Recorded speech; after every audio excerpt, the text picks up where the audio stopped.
On IMDb, Smash Attack says The Shining is absolutely horrendous. This has got to be the most stupid film I have ever seen. Spoilers ahead. First of all, the plot is stupid. The little kid is weird and they move to a hotel because his father is the caretaker of it. We find that the kid has a gift, The Shining. This gift never ever has anything to do with anything except to make the kid seem cool. Then the movie gets more boring and boring until the man finally goes crazy. He goes on a rampage to kill the kid and his wife, well, because he feels like it.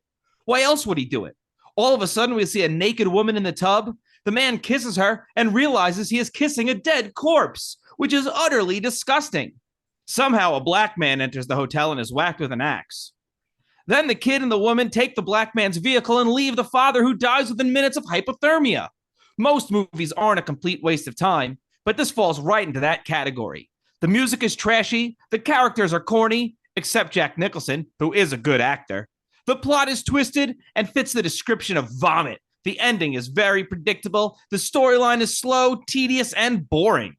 This movie is extremely overrated. Avoid this movie at all costs. I'm surprised it's gotten such a high rating on IMDb. Written in December of 2001. But Smash Attack was not done. For in August of 2002, Smash Attack says The Shining is number one on my most awful list. All right, I've already written one review for this movie, but I've gotten lots of hate mail since then because I was told I did not explain enough. So here goes. Lots of spoilers are coming. Let's start with the actors. Jack Nicholson puts on a terrific performance in this movie. I will say that much. However, I hate to say that is the only good thing about this movie. The woman, can't even remember her name, is one of the worst actors I have ever seen. She was just annoying, and I was pleading with the movie for her death. The little boy, in his slobbering fits, made me just want to puke. No, the only good thing about this movie was Nicholson. The plot is not too bad, but is, to be honest, very lame. He is a caretaker and must take care, of the hotel during the winter. It's closed season. He takes his wife and child to live up there. Nothing happens for the longest time. It is such a boring movie. I was so sick of it by the time Nicholson started losing it. By the way, he loses it for no reason. The movie doesn't explain anything. I've never read the book, so I'm guessing you'd have to read the book to understand anything. The kid has a magical talent or something called The Shining, but this has nothing to do with the movie. I was at a total loss. There's a rather grotesque scene involving a naked woman that really made me want to shut this off. But something drew me in, probably the titties. I guess I just wanted to see how bad it could really get. Whew, I wish I didn't do that. It just gets worse and worse after that. The plot falls short with tons of holes. The storyline is absolutely boring and crooked, and the climax is totally predictable. I knew that the black guy would go up to the hotel, get killed, and the woman and child would take the vehicle and escape. The music is so horribly screechy that I just wanted to clap my ears and cause deafness every 5 minutes. But I guess it fits the grotesque atmosphere of the movie. I was utterly disgusted by this movie. If this is supposedly the best of horror, I will never want to watch the horror genre again for fear of seeing its worst. 1 star. He's consistent. He gave it 1 star both times. What did you say? I didn't get all that. Okay. This guy doesn't like The Shining. He contradicts himself a couple times. In the first review, he was like, the story's dog shit. And then the second one was like, story's pretty good. Well, he goes, the plot's not too bad, but it's very lame. So what is it? Because if something's very lame, it's bad. Yeah, I don't know. This doesn't seem like they really paid attention. You know? All I know is Smash Attack wants to smash The Shining. Wait.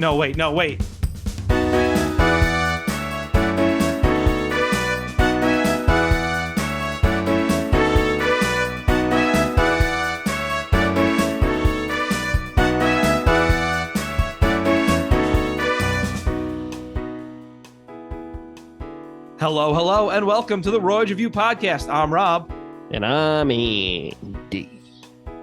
And we are the Royds, and we are back talking about The Shining in the year of our Megazord 1980, directed by Stanley Kubrick, starring Jack Nicholson and Shelley Duvall. Andy, how are you all? I'm all right. I'm recovering. I had a bit of a nasal passage blockage over the week. But other than that, I'm all right. That's good. Did you shove anything up there to get it out? No. But you know what? I feel like I probably sound pretty sexy. You know what I'm saying? How about you, Robbie? How you doing? I'm good. I cannot complain. Okay. Because I'm not like you. Just want everyone to listen to my problems all the time. Ooh, my nasal passages. Okay. 2 things, Robbie. Okay. Number okay, one, I'll count them. 1. Number 1, you asked. Okay. Or should I say you axed? No, you shouldn't. You shouldn't do that. Well, because of the movie. Oh, You very axed, good. Very good then. right? Okay, it's a Yeah, pun. I like it then. Pretty good. Number 2, it's just who I am, Robbie. I'm a rude guy. I like to tell people about my nasal passages. You do like doing that. I've noticed Isn't that. it You go weird? to a bar, and you just start talking to a girl about your nasal passages. Yeah. Excuse me, miss. Do you see any boogies in here? She's like, please, sir, No. get away from me. Oh, no. Hey, miss, you feel like digging for gold? Andy, have you seen The Shining before? Of course I've seen The Shining, Robbie. Okay, you're pretty indignant about that. What's the reason? I don't know. I've seen it a bunch of times. Oh, okay. Yeah. I've never seen it before. Oh! Yeah. Sorry, I've been watching anime, so... Andy came. Yeah. If anything exciting or surprising happens in any anime, everyone goes... And it's like, guys, relax. Yeah. Chill, man. Yeah. Yeah. Yeah. Well, Robbie, I'm very excited to see if this... Because I feel like this is like the first legitimately spooky movie that we watched. Spoopy. And I'm excited to see if you sharted in your jorts, because it's Shart My Jorts October here on the Royds Revue podcast. It certainly is. And we'll find out a little later on, because I want to talk about something. Of course. I want to talk about the year of our Megazord, 1980. 1980. Because in terms of movies, a movie about a cuck who angers his wife's lover comes out. I don't... Raging Bull. Raging Bull. Very good.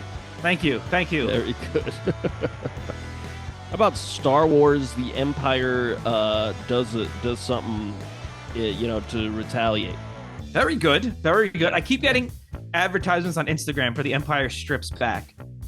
What's Like that? a burlesque. It's like a Star Wars burlesque show. I think it's Burlesque You, Robbie. Very good. Very, very good, Andy. Thank you. But I actually want to get tickets to it, but then I look at the tickets and they're way too expensive. I'm like, no, I'm not doing that. Yeah. I'm not doing it.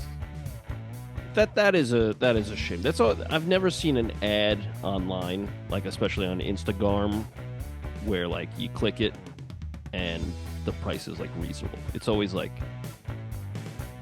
unjust. like I see like a cat toy or some shit. I'm like, oh yeah, it looks cool. And I click it, it's like $40. Like, it's a cat toy. I'm not paying fucking $40. You heard it here first, folks. Andy hates capitalism. Doesn't like the free market. He doesn't like someone making something and then charging whatever they feel like for it. No, I don't. What do you want? You want President Biden to step in and make cat toys more affordable for you, Andy? Socialism, communism, globalism. Robbie. I would like for Joe Biden to remember his name. Remember, yeah, be present, really. Hey, you know what came out? What came out, Robbie? It was DC's first attempt at an aquatic superhero. It's Grouper Man 2. It's about a half man, half fish. Very good. What about Superman 2? Very good. Very good. Yes. Or is it Superman 11? I think it's 2. It's Roman numerals. Yep.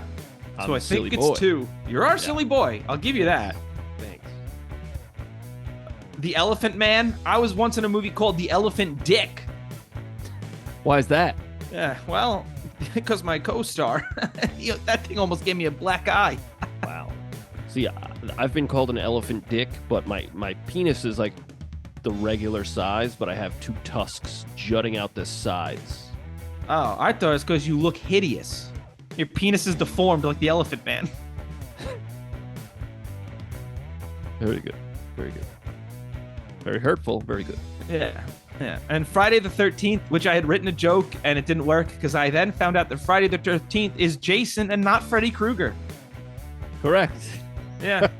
Yeah. Well, maybe next year we'll do Yeah. we'll do a Freddy movie. I was going to make a really good joke about how you look like Freddy Krueger, but I was then informed by Laura that Friday the 13th is in fact Jason. So there you go. Well, Freddy Krueger is your idol, and I say that because I believe he's a pedophile. Oh, okay. Awesome. How's that? Very good. That's very good, Andy. Huh. Thanks. Well done. Well, let's speak about pedophiles in music. Pete Townshend's Empty Glass album came out. Wow. Is that Let My Love Open the Door? Yes. Wow, I know a song. Very good. Very good. We also have Remain in Light by the Talking Heads. So they want to see you. They want to make sure they can still see you. Very good. Everyone's like, don't make a move. Very I good. want to see you over there. Thank you. Glass Houses, Long Island's own Billy Joel. Right? Billy Joel, is that correct? That is correct. How about Iron Maiden's debut album? Oh, what's that called? That's called Iron Maiden. Oh, wow, real clever. Where'd they get that from? Well, it's probably the name of the last song on the album, which is Iron Maiden. Oh, so it's the song Iron Maiden off the album Iron Maiden by the band Iron Maiden. Yeah, similar to Black Sabbath's first album with the title track Black Sabbath. And I believe Bad Company. Bad Company as well. Wow, how cool That's is probably that? More. It's pretty dumb. I agree. Also, Iron Maiden they close like the set before the encore every show with the song Iron Maiden. And I'm sick of hearing it. I'm done, guys. I'm good. That's totally fair. Yeah. Oh, an album. I think this is a rock opera about my sex life because it's called 17 Seconds by The Cure.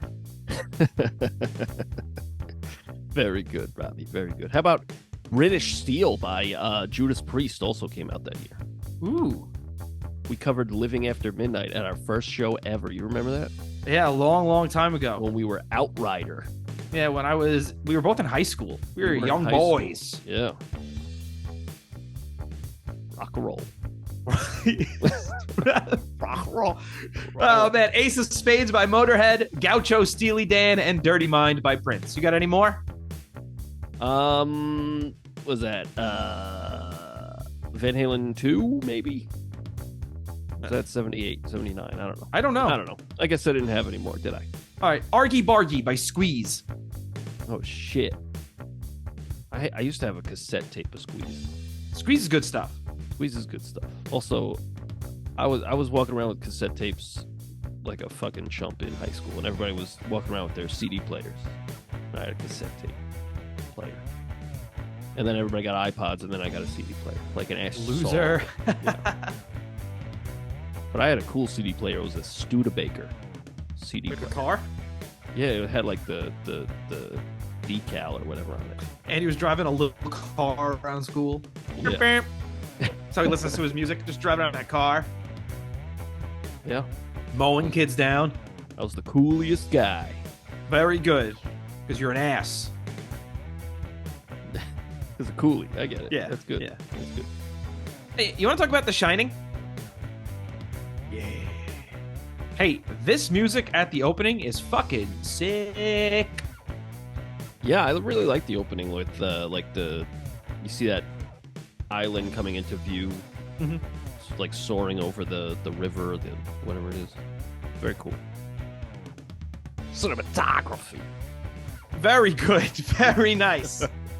I just love this ominous music as we just see this lone yellow buggy just like driving through the scenic mountainside, and this music is so intense and horrifying, and it gets creepier and creepier as we go on. It's almost like people are screeching through the trees. Yeah, it's good stuff, and it's also showing us just how far away the Overlook Hotel is from society. Yes, it really does set up the seclusion of the film. Yeah. And I love that it's just credits rolling over simple blue text. We get the first of these title cards, which overall I don't think are necessary at all. I agree. Maybe like the 1 year later. I mean, 1 month later. Yeah, you want to do little stuff like that, that's fine. But eventually we get ones that's like Tuesday, and it's like, you just said a month later. That means nothing to me. Yeah. Yeah. Like, was that on a Wednesday? Like, are we a week away now? Like, what's going on? I have no idea. But so we get this interview. Jack is meeting with Mr. Ullman. He's interviewing for the position of a caretaker at the Overlook Hotel. Yeah. And we also cut back to Danny and Wendy, and they're watching TV and eating sandwiches. Danny's talking to his finger about moving. Tony. Yeah. Hey, Wendy, as a parent, you can't encourage this. Yeah, I mean, it's clearly been going on for a while, and they're just like, oh, there's Tony. All right, cool. I know, but as a parent, you need to step in and be like, hey, kiddo, it's great to have an imagination. It's great you have an imaginary friend. But he sounds really scary. Yeah. Tony is scaring the shit out of me. Let's not talk to Tony anymore. He's a little man that lives in my mouth. All right. All right, Danny. Andy, you know all about a little boy in your mouth. No. You are a son of a bitch, Robbie. Hey, you know what's really suspicious? A teacher suddenly quitting their job and going to live in isolation. Isn't it? Apparently in the book, he leaves teaching because he beat the shit out of a kid who slashed his tires. Okay. And I'm like, hey, you know what? At least it's not a cuckoo's nest situation. Yeah, I mean, he's also... I think Stephen King was kind of upset how Jack Nicholson portrayed Jack Torrance, just because he's like, this guy's already nuts. And if you look in that interview, Jack Nicholson he's so good at being a nutbag that it's like hard to convince us otherwise. It's like, even in that interview, it's like, yeah, this seems like a regular guy, but he also seems a little off, you know? Well, yeah, he seems off there. He also seems off when him and the family are driving up, because Danny says something about like cannibals. Yeah. And Wendy goes, where did you learn that word? He goes, I learned it on TV. And you see it in his eyes and hear it in his voice. He's over it, because he goes, did you hear that? Yeah. He heard it on TV. Isn't that great? He also, well, like, he asked what the Donner Party was. And yes, Jack Nicholson just explains it to his like 7-year-old son. He's like, hey, these guys ate each other. And he's like, oh, cannibalism. Well, and yeah. Kubrick talked about that. Kubrick, is it Kubrick or Kubrick? I don't know. I think it depends on how pretentious you are, you know? Very good. Very good. He talked about how he portrayed Jack in the movie differently than Stephen King did in the book. He openly admitted that in the movie, he wanted to portray a guy who was already on the edge. Right. Whereas in the book, in Stephen King's mind, Jack is a character who he's not on the edge until he gets to the Overlook Hotel and the hotel makes him lose it. Whereas in Kubrick's mind, he's already losing it and the hotel is pushing him along more. Right. I also think the book is it has more to do with the alcoholism part of it. Very possible. Where it's kind of mentioned in passing a couple times in this. But I think in the book, it's more of a thing. So Mr. Ullman tells Jack about the tragedy in the winter of 1970. Charles Grady killed his wife and 2 young daughters with an axe. And then later we see Danny again talking to his finger Tony in the bathroom. And Tony's like, Jack got the job. Your daddy got the job. Yeah. Hey, Daddy, your daddy. He's like, you're about to get a phone call, and then the phone rings. You're like, oh, shit. This Tony guy. He knows his stuff. Yeah. Eyes and ears everywhere, this Tony guy. Yeah, I ain't going to fuck with Tony Fingers. Don't talk with Tony Index over here. Oh, yo, you better watch out for Tony. Oh, no. Oh, here comes Tony Index. He's always watching you. He's always watching. I know it. I know that black guy's coming back to the house. I know Halloran's coming back. Yeah. Jack, take him out. It's good stuff. Danny gets looked at by this doctor who does absolutely nothing. And is just like, yeah, he's fine. Yeah. Your boy's She's cool. So this man who lives in your mouth, what's that about? And he's like, I don't really want to talk about it. She's like, all right. There's nothing weird here. Yeah, the doctor's like, there's nothing physically wrong with him. Yeah, but he's talking to his finger, lady. Right. But how do you like the well, first to back up a little bit, the reactions in the room when the guy who interviews Jack after he tells this disturbing tale of how the previous caretaker murdered his family, chopped him up into bits, and then blew his brains out with a shotgun. Everybody's just like, that's a hell of a story, huh? And it's like pretty fucking crazy. I think right there, an appropriate response would be, Jesus Christ. What the with an axe, huh? Yeah. Wow. Huh. Wife and 2 daughters. Well, good thing I have a son.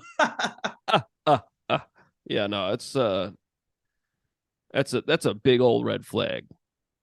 Yeah, I'd say so. Brother.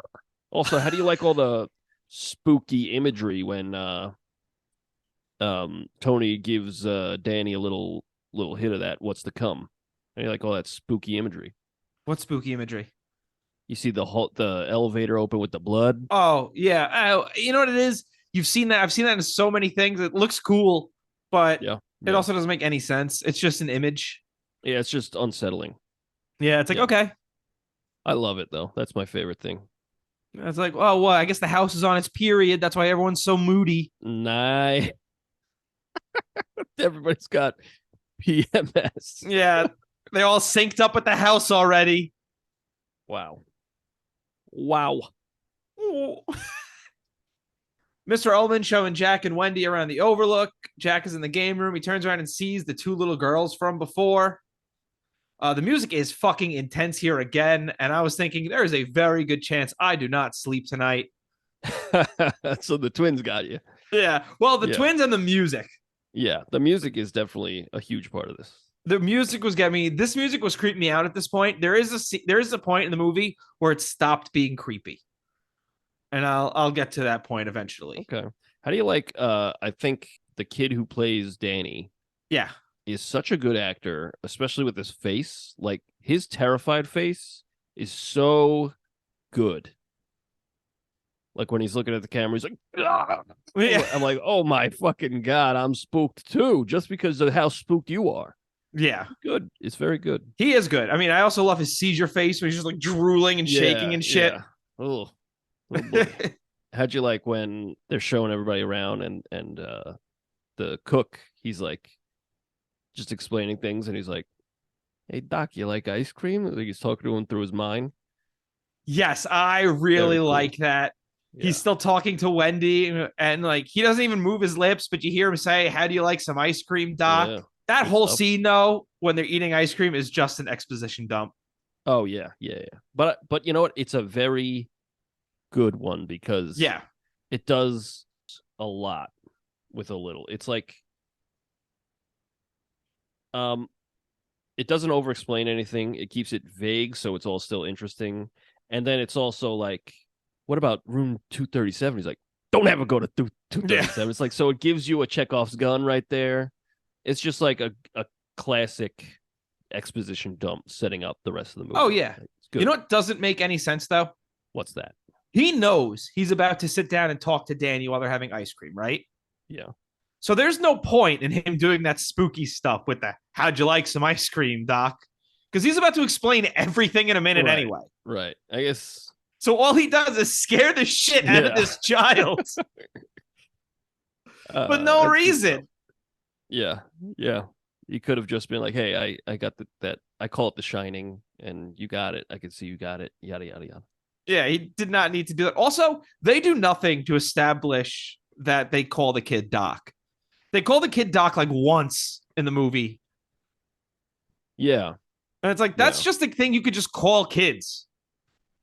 Yeah. And that's probably what his excuse. And he easily could have just said that. Yeah. He was like, no, I call all kids Doc. I'm like, all right. Yeah. Instead, you came off a little creepy. Yeah, because You know? she's like, yeah, we call him that for Bugs Bunny. It's like, wow, how original is that? Wow. What a niche character. Your family seems like a lot of fun. um, at the Overlook, Danny's the luckiest kid in the world, having all that space to ride his little tricycle. And Yes. it's awesome when he's riding his tricycle and the camera's following him from below, and all you hear is the hardwood floor, and then the carpeting, and then the hardwood floor again. Yes, that's fucking awesome. I was going to say, like the sound design throughout the movie, but in that moment is like, ooh, this is good because it's building tension, and the kid's just riding his tricycle. Yeah, great. Another one is when Jack is throwing the ball. You're like, gong. And yes, it, gong. It's like, it's good stuff. It's also that dude is throwing that ball as hard as he can. Yeah. I mean, he has enough space to do it, but that's just an example of how he's doing everything except writing. Yeah. Because we've all been there when we have like homework to do or something when we were younger, and we just start doing anything else in the room besides doing what you have to do. Yeah, I've procrastinated writing songs for this podcast. Yeah. And I like to do this. Exactly. But it's like, after work, you're like, fuck, I don't want to fuck him. But this guy, he like pushed everything in his life aside, including his wife and child. It was like, we're gonna go to this hotel, and I'm gonna write. Everybody fuck off and leave me alone. And he still doesn't do shit. Yeah. I mean, the wicked man, this Jack Torrance. I agree, because he's sitting there, he's doing nothing, and then Wendy comes in with like food and stuff for him, and he's just a total prick to her. Yeah. Well, even leave me alone while I'm working. Before that, she brings him breakfast in bed. Yeah. And he's like, he's like, what time is it? And she's like, it's 11. He's like, Jesus Christ. And then like, I don't know, she said something about like, all you got to do is write. And he's like, yeah, all I got to do is write. I guess it's that easy. Huh? This lady just brought you breakfast in bed, you fucking knob. Yeah, exactly. I saw, when I was looking for reviews to read from IMDb, it was amazing how many of them were like, Shelley Duvall sucks. She's the worst. And I'm like, first of all, she's awesome in this. Yes, I agree. Second of all, her character's a saint. Yes. She's an incredible wife, an incredible mother. And like, she doesn't even come across as a damsel in distress or like a weak character, because she fucking clocks him over the head with a baseball bat later on. Yeah. So the fact that he's such a fucking prick to her here, and when he gets breakfast in bed, it's like, yeah, this is just a bad guy. Nicholson's awesome at playing bad dudes. Yeah. And I think the reason people are like, Shelley Duvall sucks is because that, like, the stories of Kubrick and Shelley Duvall, like Kubrick pushing her to like a breaking point, and for some reason people are like, no man, Kubrick's a god, he's great, you fucking ruined shitting on his name, you're a bitch. And it's like, nah, I was just, I had a hard time. It was just a hard time for me, and that's okay. Like, even Jack Nicholson has said on record that like that was the hardest performance I've ever seen anyone do. Like, that was the most difficult thing I've ever seen anybody do as an actor. I wasn't there, but like, you can't just fucking shit on someone because they said, oh, that guy was kind of a dick. Yeah, absolutely. Like, I mean, relax. You can't deny that it worked. For sure. And 7 years ago, Robbie. Very good. Because you could see the difference in the scenes he really pushed her and the scenes he didn't, because you could tell the acting quality is different. Yeah, and apparently they were doing like hundreds of takes, like even the one on the fucking stairs. Yeah, you mentioned before was like 40. It was like between, because some people said it was like 40, some people said it was 127. It's just like, that's too much. That is too much. No, I agree. Totally agree. We're going crazy with these title cards here, though. We get a title card for Tuesday. That's when Wendy walks in, and then we get a title card for the next day. And they're just playing in the snow with Jack doing the Kubrick stare at them. Oh, a classic Kubrick stare. Oh, we missed the hedge maze when Wendy and Danny are walking around, and we get that bird's eye view of the hedge maze of them inside of it. Yeah, and I was like, how the fuck did they do that? Because that looks real. It's fucking sick. It's awesome. It's fucking awesome. I don't care how they did it. It's an awesome shot. We got another title card Saturday. Jack is finally typing away. I was laughing my ass off at Wendy and the Forest Ranger saying over after everything. Yeah. Wasn't there a joke in the shinning with the over? Maybe. I don't remember. I actually meant to watch that before this. Oh, yeah. Oh, thank God that's over. Yeah, thank God that's over. And he hangs up. Yes. Oh, thank God it's over. Oh, what, do you want us to get sued? Yeah. Hey, it's pretty gruesome seeing the flashes of the girls being all axed up and stuff. That still spooks me. I get it. Did that spook you? Something rotten. Because you're always saying that you're a real spooked fella. We'll get to what really spooked. There was one part that really spooked me. Okay, I'm ready. Yeah, and I'll let you know when we get there because we get another fucking title card for no reason where it's Monday and they're watching TV and it's really cool because I think this is the TV that has no cord. Huh? It's not plugged into anything. Oh, I didn't notice it. And she's like, and Danny's like, "Can I go get my fire truck?" Yep. This scene is pretty spooky as well. Oh, yes. This is creepy as shit. He walks into the room and Jack's just staring at the wall. Yeah. And he's like, why aren't, like, I'm just getting my fire truck. He's like, come here. And he, like, sits on his lap and he says, I'm just tired. And Danny brings up a pretty good point. He's like, why don't you go to sleep? You're fucking freaking us out, man. Why aren't you taking a nap? Well, he looks at his dad and goes, would you ever hurt mommy and me? And he's like, did she tell you that I would? Oh, yeah. And it's like, uh-oh. Oh, boy. This is a guy who definitely would. Oh, yeah. Oh, yeah. But this kid's sweaters are on point. Yeah, sure.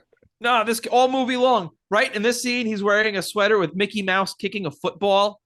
Then the next scene after the next title card to tell that it's Wednesday. Again, they're supposed to be here for 6 months. Don't tell me these individual days. But Danny's wearing an Apollo 11 sweater when he sees that room 237 is open with a key inside of it. Uh-oh. And he goes in looking for his mom for some reason. He's like, Mommy. I guess he figured she opened the door.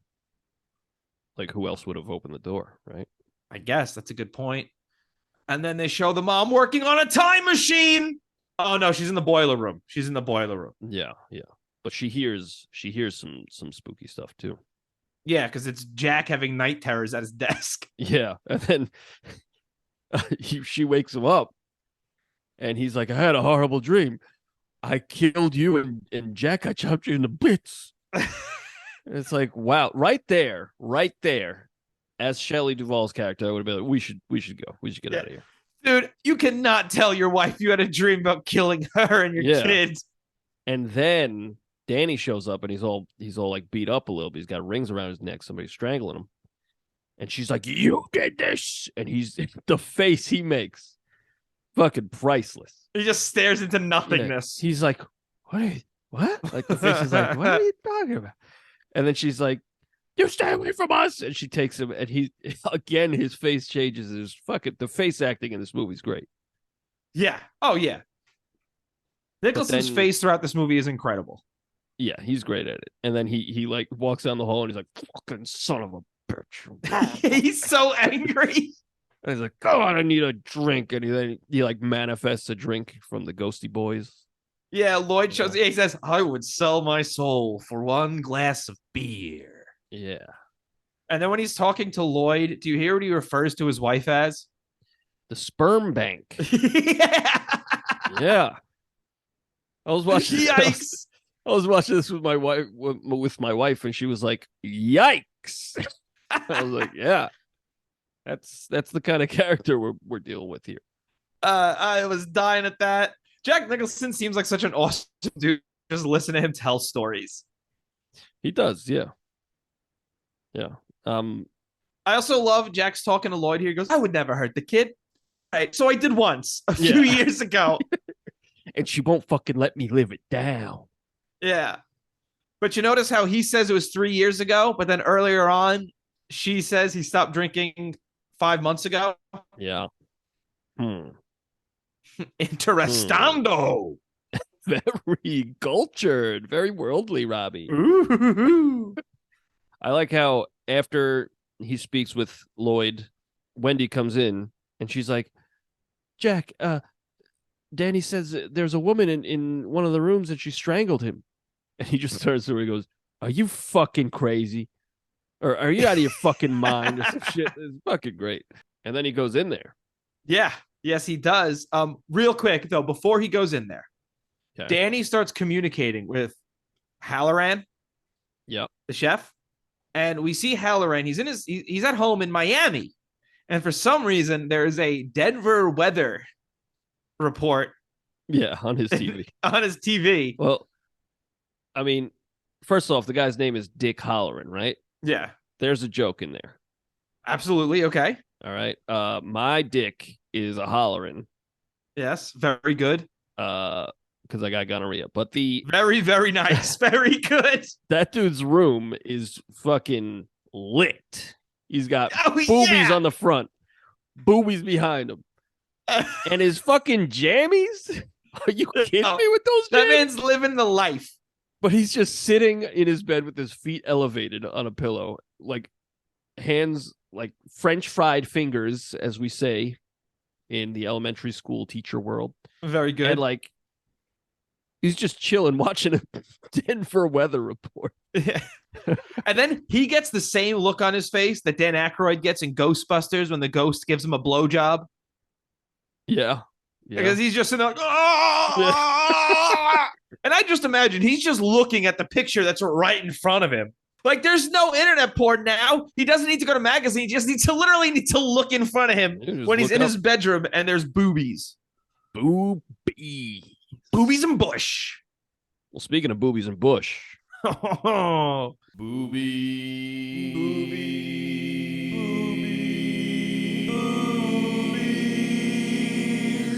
Jack enters the room and he sees there is a woman in the tub.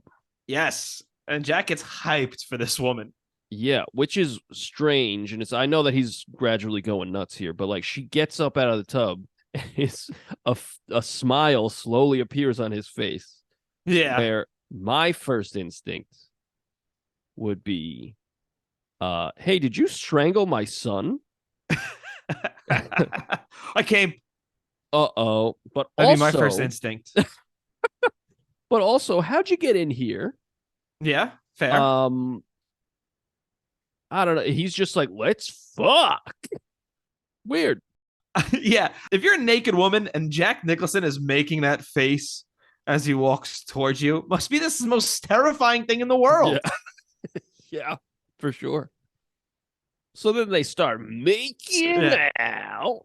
And this is the scariest. This is what really scared the shit out of me. Yeah, that's good stuff. But all of a sudden, it's like a dead old lady, and like her body's rotting and shit. And she's just laughing. Yeah. Oh. Yeah. I'm scared. I'm aroused. I don't know what to think. I'm disgusted. I don't know what to think. Yeah. I mean, the music also is crushing it in this moment. Yeah. It's just the music never stops in this movie. Yeah, and it's just like, I'm spooked. I'm spooked. Proper. I'm spooked proper. Very good. Yeah.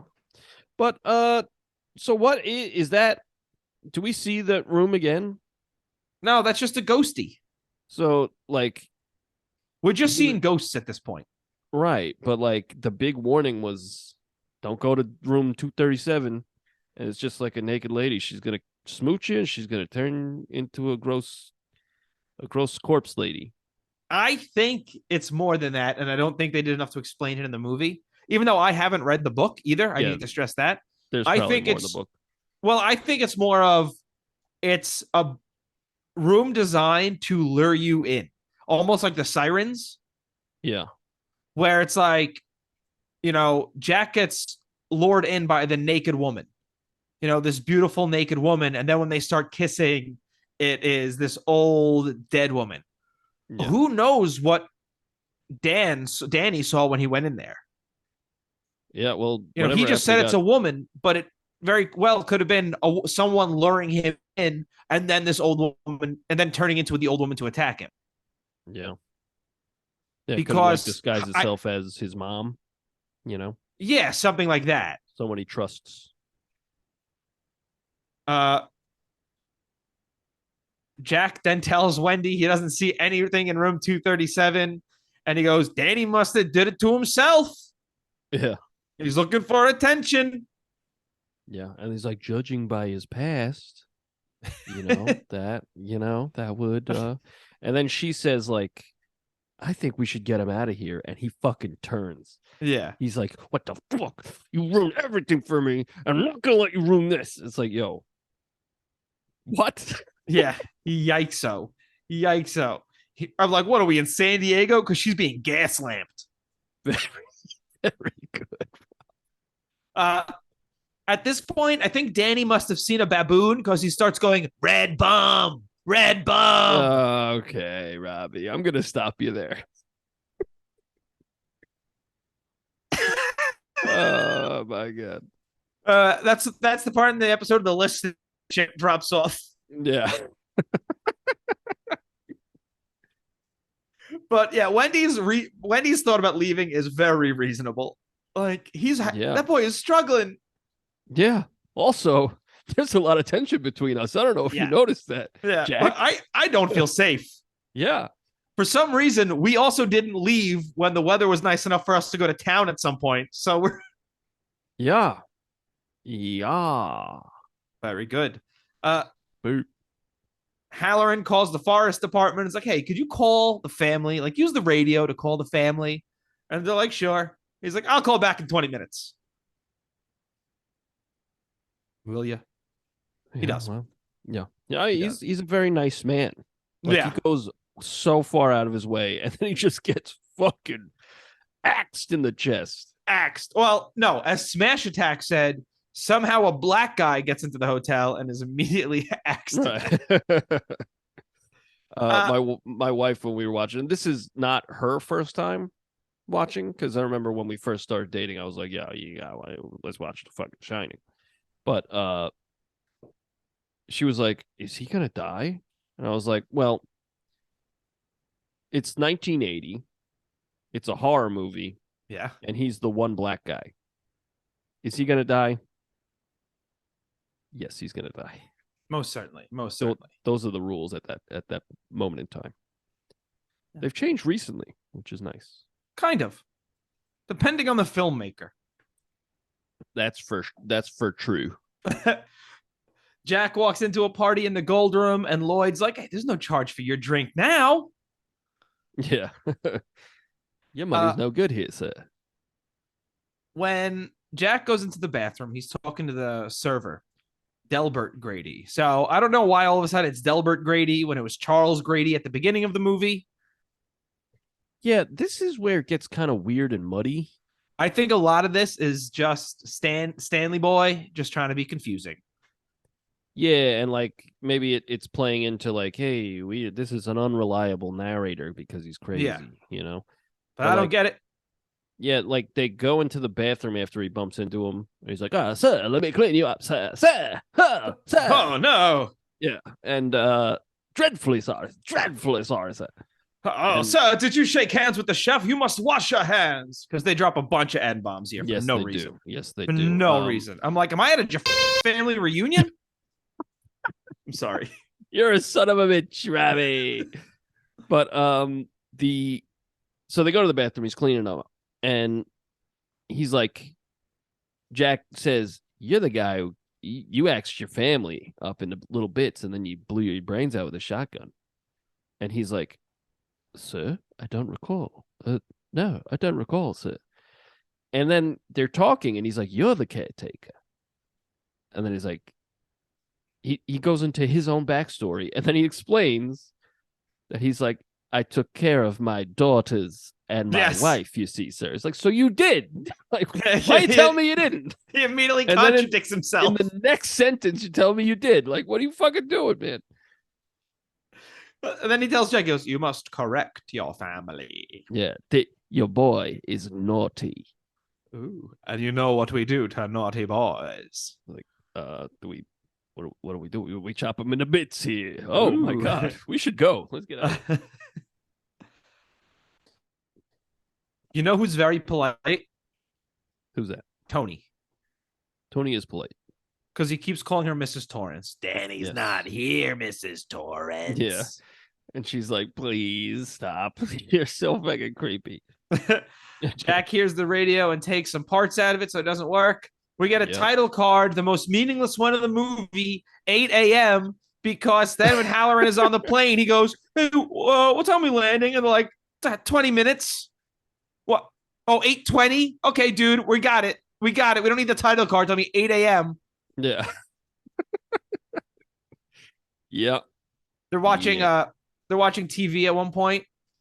Tony and Danny and Mrs. Torrance. They're watching Roadrunner and Wile E. Coyote. And at one point he goes, "I'm rooting for Coyote." It's like, oh shit, that kid's really evil. It's true. We gotta get rid of this kid. Oh no.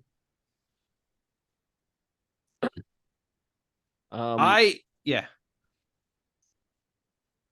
Is this where we get to all work and no play? Yeah, we're basically there because this is where she grabs the bat and she starts walking out of the room.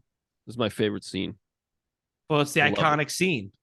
I love this shit because it's just constantly building tension.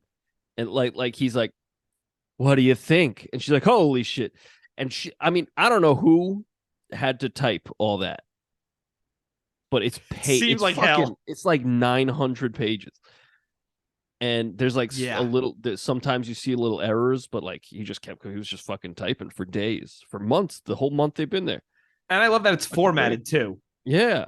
Like he was actually thinking he was typing something. Yeah. That's great. That's fucking great. Yes. And then he's just like going off on her and how she's like a bad wife, even though she's great. Yeah. And they're slowly climbing up the stairs. And he's like, I'm not gonna hit you. I'm not gonna hurt you. Did you hear me? Like, I'm not gonna hurt you. You didn't let me finish. I'm not gonna hurt you. I'm just gonna bash your fucking brains in. Yes. I love that line. It's so great. And then she fucking clocks him with the bat. Yeah. Give me the bat. And he rolls down the steps. Yeah. Incredible. She locks him in the pantry. And his face when he thinks of a plan to get sympathy is fucking awesome.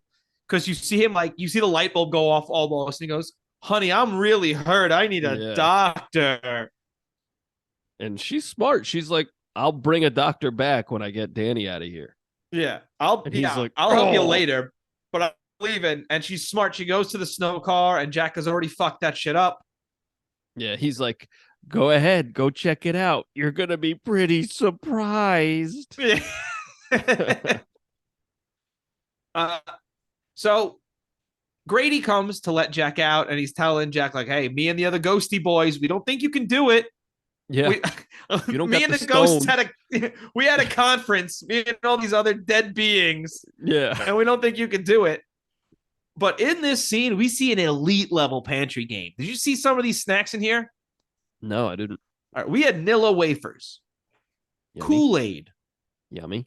Which also Kool-Aid, early in the movie, the Torrance family had 3 big tins of Kool-Aid like in their kitchen. Wow. I don't know if you noticed that. I didn't.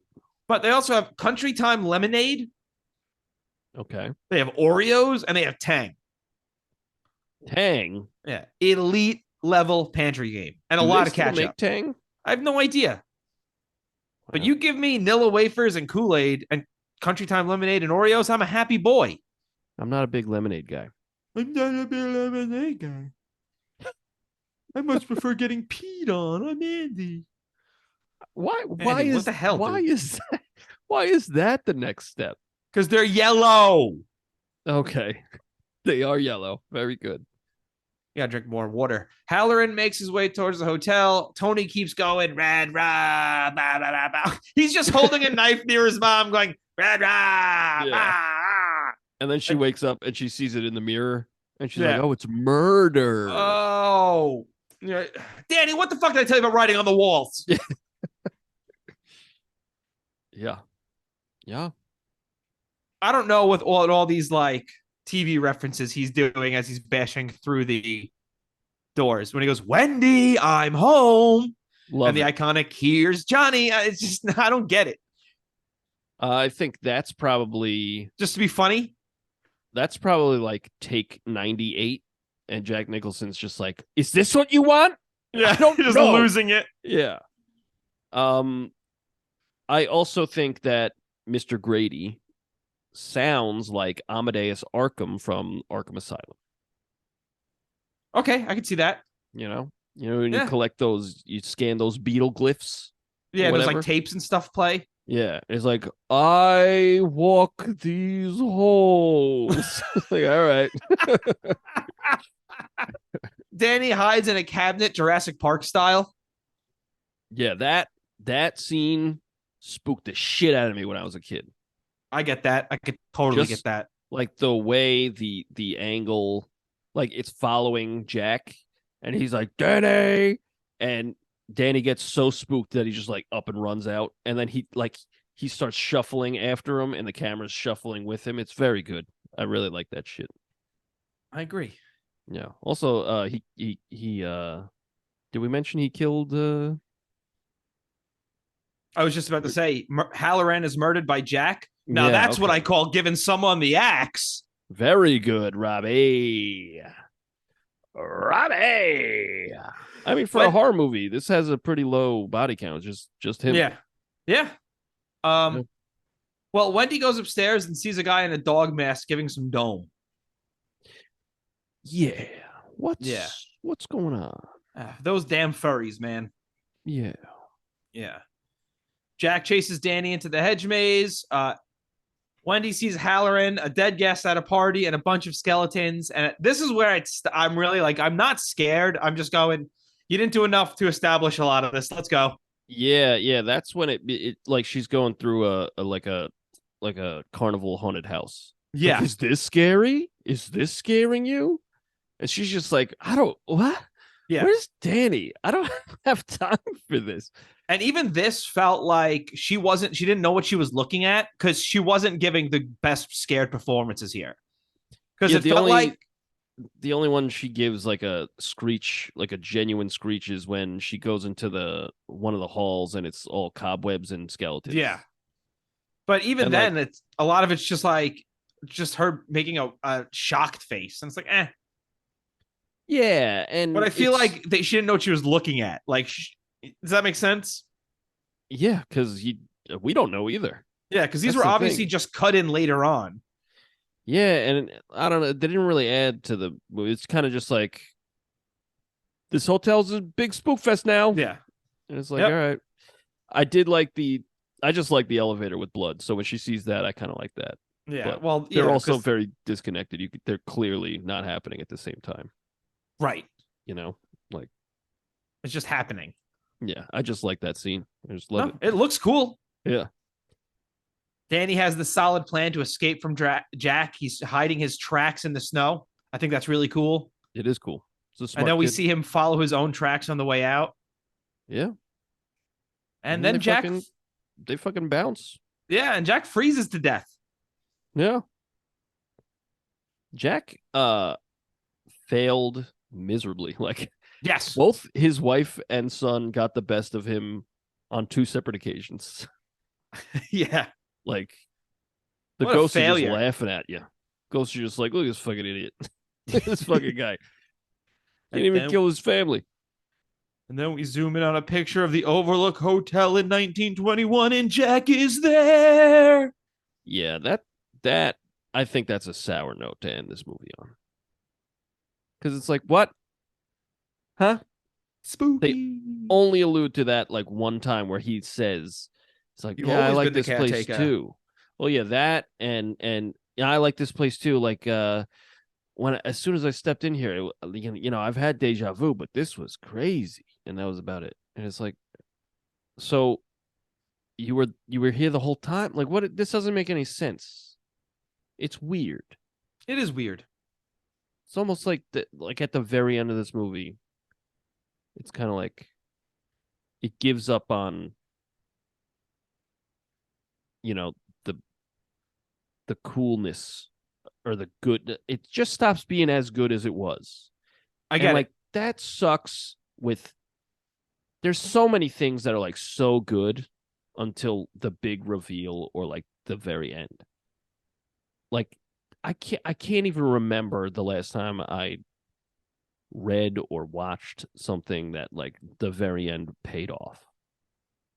It's just really hard to stick the landing. I understand, but like, what? 1921? What? And then the credits roll. It's like, what? Yeah. Great movie. I love it. Yeah, I thought it was good. Well, what would you give it out of 5 on Letterboxd? Oh, that's an excellent question, Andy. Out of 5 stars, I would give this movie 4 stars. Wow. What about you? I would go 4.5, but I'll settle at 4. I was just gonna happily give you 4.5. Oh, okay, do it then. No, Do it I'm then, gonna give pussy. it 4 and a You quarter. won't do it. All right, no, I am gonna do it. All right, Can you you don't do think a I'm quarter? man enough to do it? No, I can't do a quarter. Oh, okay. So I did 4.5. Wow. Yeah. We did it. Wowza, I just made a mess of my trousers. Wow. A classic Slim Shady line. Now, I think there are a lot of questions about this movie, but I really only have one. All right, let me hear your question. I have one as well. Questions. Hey, Wendy, if you think a lady has attacked your son in the hotel, why are you leaving him alone? That's a great question. Especially because you're brandishing a bat Yeah, and you ran away from your child. yeah. Weird. Questions. Oh, okay. I have 2 questions. Oh, I lied to great. you, Robbie. I'm so sorry. Is the guy with the split open head who greets Shelley towards the end, or he's like, great party, or whatever the fuck he says, is that Mr. Grady? Or is that just some rando? Just some rando. Oh, maybe don't get like a bald British dude. Yeah, it's weird. Questions. Were hotels always spooky, or are hotels spooky because of this movie? Hotels were always spooky. Like even before 1980? Yes, Okay. that's my opinion. You I know, don't think that's not a good think- answer then. Yeah. I think this movie brought out what's spooky about hotels, and it's just like long hallways with like They call me the long hallway, baby. very good, Because I got very a good. long colon. Weird. Yeah. I think it's the long hallway with the pattern in the rug. That to this day is a little unsettling to me. I agree. It's also the constantly changing pattern of the rug. Yeah. There's a lot of And- stuff they do that it's either continuity errors or being creepy, and I can't tell the difference. I think that works in their favor. Exactly. I think that's why I'm like, it's got to be on purpose. You know what else is spooky about hotels? What else is spooky about hotels? Is when like you go into your room and then there's like a naked lady in the tub and you make out and then she turns into like a corpse How often does that happen to you? and she laughs you out of the room. All right. Well, you're used to getting laughed out of the room in a sex situation, but how long does that Every specific time. situation happen to you? Oh, almost every day, even in my house. Terrifying. Absolutely terrifying. Yeah. My life is really, really horrifying. All right. Well, let's move past that and do trivia then. Because it sounds like you need to talk to somebody. I'm gonna do my absolute best to move past it, but I cannot promise That's you good. because it is truly scarring me. Yeah, I've been looking at that face in the corner behind you. Yeah, that's Pam. Oh, hey, Pam. Yeah, we named her. Oh, good. Now, it's nice that you named this human being and you're ignoring them trying to tell you their name. She doesn't speak; she just laughs, and Oh. as she turns into a decrepit old lady. Very good. And Very we're just good. Like, that's Pam. And then we don't My sleep. name's Joe. She said, no, your name's Pam. I have 6 trivias. I have 5. Wow, I'll go first then. I'm sure you will, probably. Yeah, Yeah, watch this. a likely story. How long does Jack say the drive takes for the interview? 3.5 hours, 4 hours, 2.5 hours, 3 hours. Andy, And he, yeah. 3 hours. No. 3.5 hours. Yes. Damn it. Yeah, well, Okay. aren't you a silly boy? I would like to think. Who was not considered to play Jack Torrance? Who was not considered? Me. Ah, shit. All right, which one of these was not considered? Okay. All right, Robert De Niro, Robin Williams, Jeff Bridges, or Harrison Ford? Robin Williams. Incorrect. Harrison Ford. Incorrect. Robert De Niro. Incorrect. Jeff Bridges. Correct. Very good. That would be good. Apparently, he saw De Niro in Taxi Driver, previous episode. Stanley Kubrick, that is. And he was like, nah, he's not crazy enough. And then he saw Robin Williams on Mork and Mindy, and he said, nah, he's too crazy. And I forget who wanted Harrison Ford. I think the studio wanted Harrison Ford or something. Oh, okay. At the beginning of the movie, what cartoon characters are on Wendy's mug? Tweety and Sylvester, Roadrunner and Wile E. Coyote, Tom and Jerry, Batman and Robin. Huh. Tom and Jerry? It is Tom and Jerry, yeah. Hell yeah, bro. Uh-oh. Okay. What sporting event did Jack Nicholson feign back pain to get time off filming to attend? Was it the World Series, Wimbledon, the Super Bowl, or the Stanley Cup? The World Series. Incorrect. I don't know what. Wimbledon. Ah, He was a big tennis fan. interesting. I didn't know that. He got in trouble. Stanley Kubrick seen him, and he said, I'm going to put you in a Stanley Cube, Rick. Oh no. Oh Yep. no. Yep. Where in the Overlook did Charles Grady dump the body of his dead family, according to Mr. Ullman? The freezer, the West Wing, the Gold Room, or the maze? The West Wing. Yep. Wow. Starring Martin Sheen. Just dumped it in the middle of the set of that. Yeah. of What the that fuck show. is this? This chopped up bodies? What did Jack Nicholson restrict himself to eating to remain in an irritable mood throughout the filming and to be all method and shit? Was it just plain turkey sandwiches? Nothing else, just turkey and bread. Was it cheese sandwiches? Same thing, just cheese and bread. Boiled chicken with no seasoning, or almonds? Cheese sandwiches. Correct. Yeah. Imagine Apparently- they like block you up too. Yeah, I would imagine this dude was having some rank farts, Yeah. like on set. It's like, I'm just gonna bash your fucking brains in.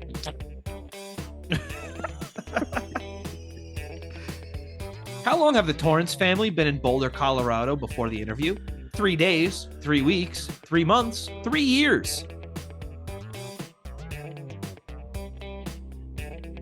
3 months. Yes. I've done it. Okay, who did Stephen King want to play Jack Torrance? Was it Harrison Ford, John Voight, Robert Redford, or Robert Duvall? Robert Redford. Incorrect. Robert Duvall. Incorrect. I don't know who. It was John Voight. Oh, Yeah. cool. Yeah. What state did Jack teach in? Colorado, New Hampshire, Maine, or Vermont? I want to say Maine. Well, you're wrong. Damn it. Colorado? No. Oh, Vermont. Yes. I always knew it. Very good.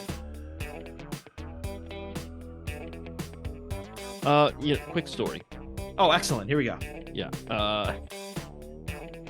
I'm at one of my jobs, right? And my boss calls me and they're like, "Hey, I'm looking for this specific thing. Can you check this supply closet?" So I go check, it's not there.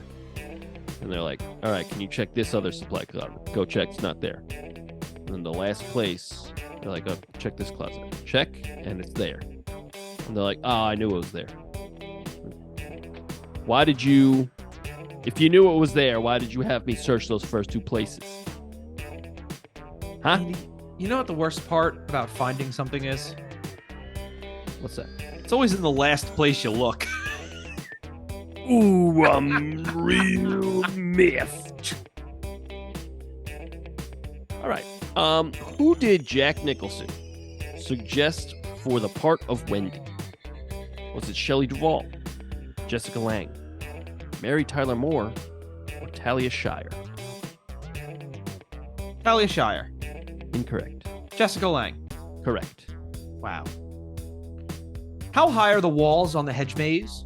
13 feet, 14 feet, 15 feet, 16 feet. I'm going to go 13 feet. That is correct. I've done it once more. Very, very good. That's the end of my trivias. That is also the end of my trivias. That's cool. That's cool. Did you happen to write a song? I you know what? I did, Robbie. Yeah, you did. You wrote a song. Yes. You sat down and wrote and recorded a song about this movie. That is the crux of this podcast. That is the Horcrux. Oh, no. It's got a piece of Voldemort's butt. I don't like that at all. Isn't that what the Horcrux is on? Yeah. Yeah, it's like parts of Voldemort's soul. No, it's his butt. I'm pretty sure it's his butt. That's why there's only three. There's one cheek, another cheek, and the hole. Okay. All right. Hey, Andy. Why don't you pick heads or tails? All right. I'm going to pick heads. All right. It's heads. Hey. Do you want to go first or second? I would like to go second. Okie dokie artichoke. My song is called Play. It's about the movie The Shining. Have you heard of it? Heard of it. Robbie, we've been talking about it for the last hour or so. Whoa! All right, here's my song. It's called Play, and it goes a little something like this.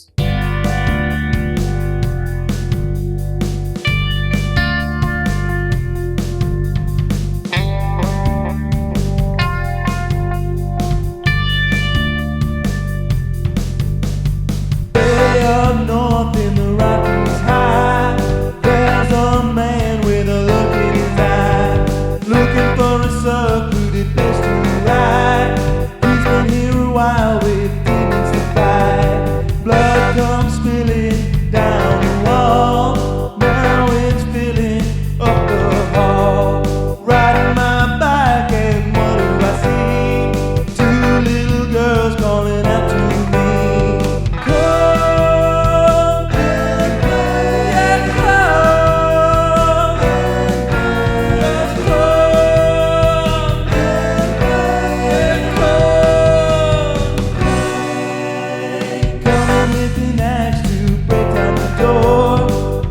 Don't think I can take anymore. Gonna take my son and we're gonna go. Running through the maze and into the snow. Anybody out there hear my voice? I'm scared and I'm desperate, I don't have a choice. Riding on my bike through the hall. That's when I hear those two girls call.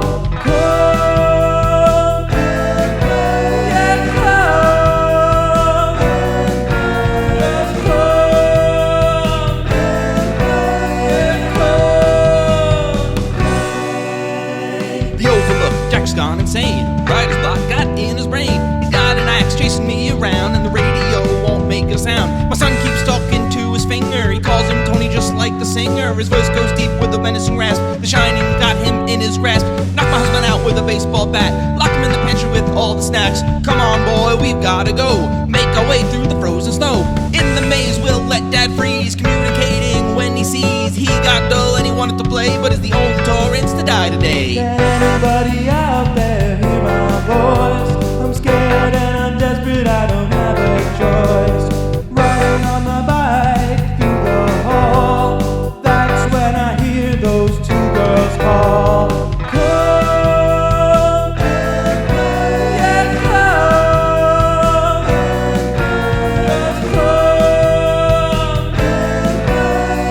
play. That's my song called Play. I like that a lot. That was very cool. Thank you. Thank you. The rap part of it is from the perspective of Wendy, while the rest of the movie is the rest of the song is kind of jumping all around between perspectives of the movie and singing around. And it's yeah, I kind of thought the chorus was kind of creepy fitting the movie, but I wanted You to got play like something fun. those like half steps or whatever they are. Yeah, Sounds like half steps. It was very cool. it is. It was B minor to B flat minor. Whoa! Yeah. Yeah, very cool. Creepy. I enjoy that. Creepy. Noise. Let me ask you a question. Yeah. Did you end up losing any sleep over this movie? No. Good. Because by the end of the movie, I was kind of like bored. I was like, let's move. Come on. Yeah. I think it kind of drops the ball in the last. Yeah. Like I think 5 minutes, honestly. Horror movies are best at like 90 minutes long. Yeah. Because after a while, the scares stop hitting you. Yeah. It's kind of like if you watch a comedy that's like 2.5 hours. I agree. After a while, you're just tired. You're just like, all right, let's go. Yeah. I agree with all that. Tell me about your song. My song is called REDRUM. You know, backwards, that spells murder. Oh my goodness. Yeah. Are you trying to send us a message? I guess. Are you trying to give me a massage? You fucking wish. Are you trying to give me a happy ending with that massage? Oh, Robbie. Oh. I'm not trying to lose my certification. Very good. Yeah, it's called REDRUM, and I really kind of flew on the seat of my pants on this one. I've mentioned before I record the drums first, and at the end of the song I kind of switch it up, and I didn't play what was in my head on guitar first. I just played the drums to it, and I was like, I'll figure it out, and I didn't. So Awesome. So I ended up writing something completely different to the same drum beat, because when I was writing what was in my head, it turned out it was that part in that Journey song, Someday Love Will Find. Oh, yeah. Separate Ways. Yeah, that part where it goes skoo-doo,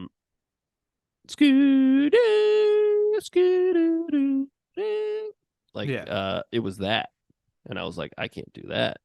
Very good. So I wrote something very different. But anyway, this song is called REDRUM, and it goes like this.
like that. I like the piano. I really like the jauntiness once the vocals come in. Yeah, that's I did like it goes from 4/4 and then the verses are 6/8 or 3/4, whatever. That's a waltz. I like it. But yeah, thank you. I appreciate that. That is something I've had laying around for a long time, like probably since high school. And I played the pianist on it, and it was hard. Piano was hard. Yes. But yeah, and the end, I know I've been doing it all month because it's spooky. But tritones, the blam blam, like the tritones, they're just eerie, and I think they're spooky, and so the devil's third. What's the thing from Zelda? The Triforce. The Triforce. Yeah, there we go. Yeah, Yeah, you're playing with Triforce. Yep. But yeah, and that's because you're playing these tri chords because of the tricycle in the movie, right? Yes, sure. I'll give that to you. But yeah, it's a spooky interval, so I like to put it in the spook daddy songs. I like it. Red bum dum dum dum dum dum dum dum dum. Nice. Big red gum. Nice. You like that? Yeah, one more. Give me one more. Bread crumbs. Love it. It's REDRUM, Robbie. Oh, I'm so sorry. I'll be honest. I had all these jokes ready, and then you called your song "Red Rum," and I was like, I don't know if I should. I'll wait till he plays this song to make all these jokes. I have red. She cum. said, "Yeah, I was gonna say, okay, Yeah, I've got some sort of infection.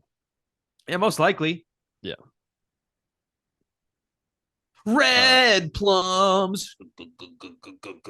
Like, are they not ripe enough, or are they too ripe? Good question. Huh. That's a good question. Or is it just a tomato? And you're mistaken, you know? See, this is good. These are the important questions. Yeah. Nice. No, I like your song a lot, though. Well, thank you. What would you say we're doing next week on this spooktacular spook fest that we're doing here? Yeah, the spooktacular spook fest. What's that spooktacular spook fest called, Andy? That's called, boy, I am fucking spooked something rotten this October. I've got a little boy in my mouth, Katober. That's good stuff. We're doing 13 ghosts. 13 hosts. Oh my goodness. 13 G hosts. They're My G's. My wife swears by this movie. Really? Yeah. She's like, fuck 13 ghosts. Shit, 13 ghosts. Would buy it. So she has a DVD copy and she's like, shit. She just stands by it, like cursing near it. I understand. Yeah. And then Very I take good. it away and she stops. Oh, well, that sucks. No, it's cool. Because, it's trying to sleep. It's like fucking midnight and she's still going. Oh, that makes sense then. Yeah. Fuck that. But yeah, I'm excited. I think I've seen glimpses of this movie like on television back in the day. And I might have said at the time, because I remember when I was much younger, I was a real I was like, I don't want to get too spooked. I'm out of here. But recently, I'm more into getting spooked. Well, you and I will just cuddle up on the couch and watch 13 Ghosts together. Okay. Yeah. All right. Yeah. I mean, Andy, where can they find our music? I think what you do is you go to Spotify. You go to Apple Music. Apple Music. And you go to Deezer. And really anywhere you get your music. And you go to you search anywhere. The Royds. You search the Royds. Okay. You'll find 2 albums and a Christmas song, and you're gonna come. Wait, did you say 2 albums and a Christmas song? I said 2 albums and a Christmas song. Whoa. Yeah. And then you go to theroyds.bandcamp.com and you'll find every single one of the podcast songs that Robbie and I have written, recorded, and produced. I don't know. Sure. They're there. Hey, how many songs are there? What episode is it, Robbie? This is episode 78. So there will be 78 times 2. And what is that number, Andy? Oh, man. 100. Andy, what's 80 times 2? Andy, what's 80 times 2? 80 times 2 is 160. So 150.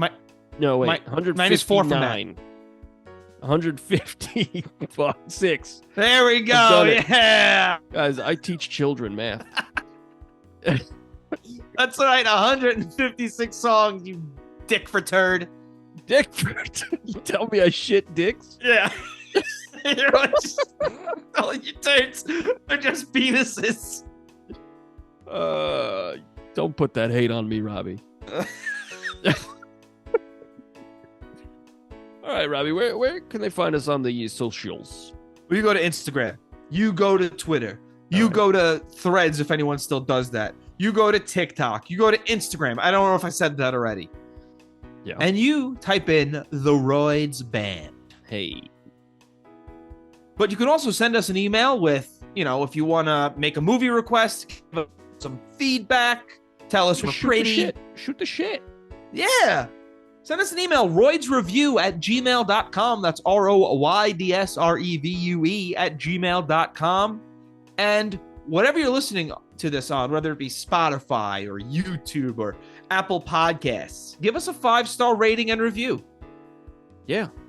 If you're listening on YouTube, leave a comment. Yeah. Comments about how that like and subscribe button. Yeah, smash that like button. Give it pleasure it's never felt before. Yeah. Yeah. Pull its hair. Smack its rear end. Smash that like button. Yeah, and tell your friends. Yeah. Yeah, pull their hair. Punch them in the nose. Oh my gosh. And give them the old strawberry shortcake. What's that? It's where... Oh my goodness gracious me. Because the blood mixes with the semen. Yeah, no, I got it. Because I got blood mixing with semen right now just thinking about it. You know what I'm saying? Yep. That's because of your horribly injured testicles. Oh, man, they are mangled. Oh, They're boy. in shambles. Word of mouth is huge, so please tell your friends. We really appreciate that. Also, word of Klaus. That's telling your friend Klaus. Hello, I'll gladly listen to this. Yeah. The Royds Revue podcast. Very nice. Yeah, but then he'll get to Thank the you point about my mangled testicles, and he'll be like, I don't want to listen to this anymore. All right. Next week, we're doing 13 ghosts, and then maybe we'll do 14 werewolves. This guy is on one. Okay, bye, everybody. Thank you again. Bye.